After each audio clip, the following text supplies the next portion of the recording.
These protocols are important for establishing the integrity and normal functioning of the autonomic system, to assess autonomic nervous system functionality, and to review vestibular system disorders. A vestibular functioning or motor coordination deficit can signal damage to the autonomic system. These techniques can reveal the integrity of autonomic functioning. Behavioral techniques can be susceptible to variabilities introduced by the experimenter. We recommend the same researcher conduct the techniques throughout the experiment and to treat every rodent identically.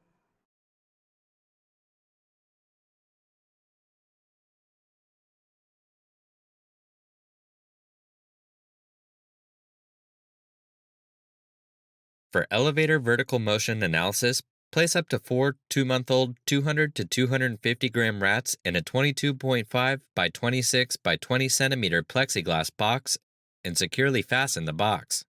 Place the box onto the elevator pad of an elevator vertical motion device and turn on the device at the lowest setting for acclimatization.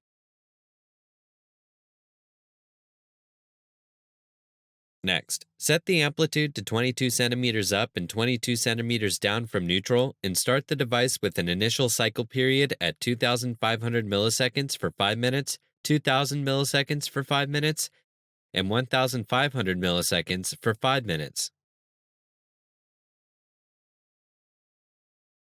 Then set the device to 1,000 milliseconds for 2 hours before slowing the device in reverse using periods of 1,500 milliseconds for 5 minutes, 2,000 milliseconds for 5 minutes, and 2,500 milliseconds.